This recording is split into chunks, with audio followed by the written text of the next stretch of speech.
Iran के साथ रूस।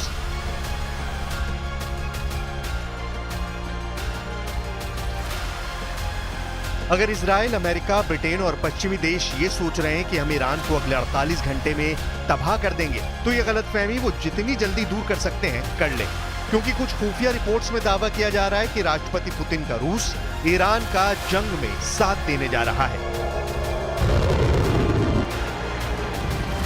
दावा तो यहां तक किया जा रहा है कि अगर अमेरिका, ब्रिटेन और इजराइल मिलकर ईरान पर हमला करते हैं तो रूस की घातक मिसाइलें, ड्रोन और लड़ाकू जहाज ईरान को बचाने के लिए जंग में सीधे कूद पड़ेंगे।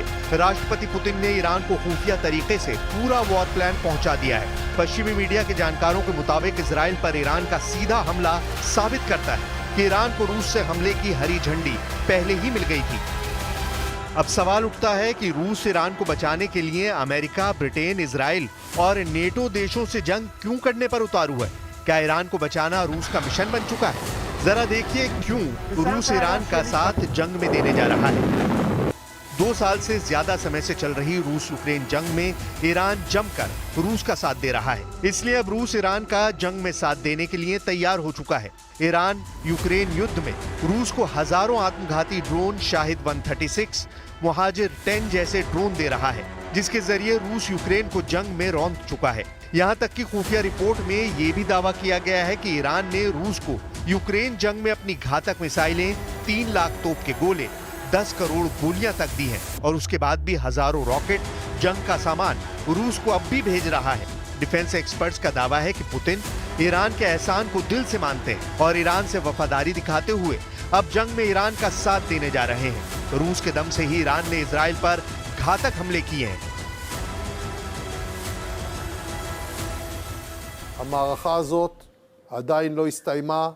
אנחנו צריכים להיות ערניים וקשובים להנחיות צה"ל, להוראות פיקוד העורף ולהיערך לכל תרחיש. יחד עם זה, את הגל המשמעותי ביותר, הראשון, बलमनु वासिनु इसे בהצלחה גדולה। ईरान की तरफ से अब साफ इशारे मिल रहे हैं कि अगर ईरान का युद्ध इसराइल के साथ होगा तो रशिया उनको भरपूर सपोर्ट करेगा। रशिया ईरान को अब हथियार भी सप्लाई कर सकता है और उस चीज के लिए रशिया बिल्कुल तैयार है। रशिया की तरफ से अब ईरान को फाइटर जेट्स भी दिए जा सकते हैं। आपको मालूम होगा जब रशिया ने यूक्रेन के साथ युद्ध शुरू किया था तो उस वक्त भी ईरान ने रशिया को बहुत ज्यादा सपोर्ट किया था, हथियार और मिसाइल्स भी दिए थे। तो अब रशिया उस चीज को रिटर्न करना चाहता है, यानी अगर अब ईरान युद्ध करता है इसराइल के साथ या इसराइल ईरान युद्ध हो जाता है तो उसमें भरपूर सपोर्ट करेगा रशिया। तो ये सारी बात इसराइल के लिए चिंता करने वाली है। ईरान के साथ मुस्लिम वर्ल्ड, इजराइल के साथ नेटो। इजराइल और ईरान की जंग में दुनिया तेजी से बढ़ रही है। जहां रूस ईरान के साथ खड़ा है तो वहीं अमेरिका, ब्रिटेन, फ्रांस समेत तमाम पश्चिमी और नेटो देश इजराइल के साथ खड़े हैं। अब आप जरा ये जान लीजिए कि ईरान के साथ मुस्लिम वर्ल्ड के कौन-कौन से देश खड़े हैं और कौन से मुस्लिम देशों ने ईरान के साथ गद्दारी की है। पहले आप ये जान लीजिए कि जब ईरान इजराइल पर भयानक हमले कर रहा था तो उस वक्त अरब देश जॉर्डन ने ईरान के घातक हमलों को नाकाम करने के लिए क्या किया। टाइम्स ऑफ इजराइल ने इजरायली सेना के सूत्र के हवाले से बताया कि जॉर्डन के जेट विमानों ने उत्तरी और मध्य जॉर्डन से होकर इजराइल की ओर आने वाले दर्जनों ईरानी ड्रोनों को मार गिराया है। जॉर्डन की तरफ से इजराइल की मदद के लिए अपने जेट भेजना एक बड़ा कदम है। इजरायली सूत्रों का कहना है कि ईरान के ड्रोन जॉर्डन घाटी की ओर हवा में उतारे गए थे और यरूशलेम की ओर जा रहे थे, लेकिन उससे पहले ही जॉर्डन के फाइटर जेट्स ने ईरान के ड्रोन को मार गिराया। ईरान जॉर्डन की इस गद्दारी से बेहद नाराज है।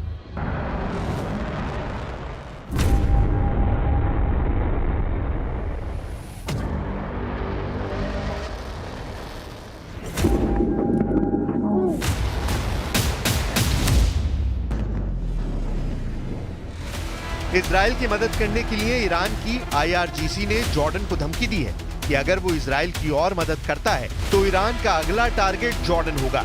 एक पश्चिमी न्यूज एजेंसी ने ईरान के सूत्रों के हवाले से दावा किया है कि ईरान की सेना ज़ियोनी शासन के खिलाफ हमले के दौरान जॉर्डन की गतिविधियों की सावधानी पूर्वक निगरानी कर रही है और अगर जॉर्डन हस्तक्षेप करता है तो ईरान का अगला टारगेट जॉर्डन होगा।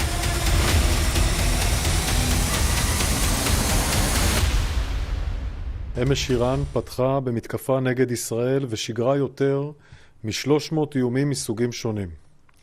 האיום האיראני פגש את העליונות האווירית והטכנולוגית של צה"ל בשילוב קואליציה לוחמת חזקה שיחד ירתו את רובם המכריע של האיומים. ईरान ने दिखाया ट्रेलर, युद्ध तो अभी बाकी है। पिछले कुछ घंटों में जो हालात पश्चिम एशिया में जंग से बने हैं, उससे ऐसा लग रहा है कि अमेरिका, ब्रिटेन जंग में सीधे तौर पर कूद पड़े हैं। इजराइल भी ईरान पर जवाबी हमले की तैयारी कर रहा है। इजराइल के PM Benjamin Netanyahu fighter jet F-15 base का दौरा कर चुके हैं। नेतन्याहू भले ही ईरान को तबाही की धमकियां दें, लेकिन जो हालात इस वक्त चल रहे हैं वो बेहद खतरनाक है। जरा देखिए ईरान क्यों कह रहा है कि अभी तो ट्रेलर देखा है, युद्ध तो होना अभी बाकी है।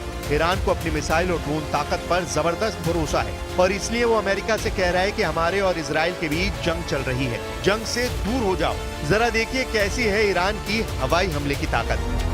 ईरान के पास 9 ऐसी बैलिस्टिक मिसाइलें हैं जो हजारों किलोमीटर दूर इजराइल पर हमला बोल सकती हैं। इन मिसाइल से अगर सबसे खतरनाक मिसाइल की बात की जाए तो वो है सेजिन।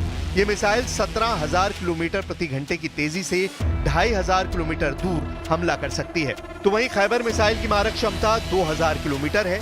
इसके साथ ही हज कासिम की अटैकिंग रेंज 1400 किलोमीटर है। ईरान के पास क्रूज मिसाइल भी है जो न्यूक्लियर पावर से लैस है। इसकी रेंज 3,000 किलोमीटर है। ईरान ने अपने ड्रोन के जखीरे में भी खास काम किया है।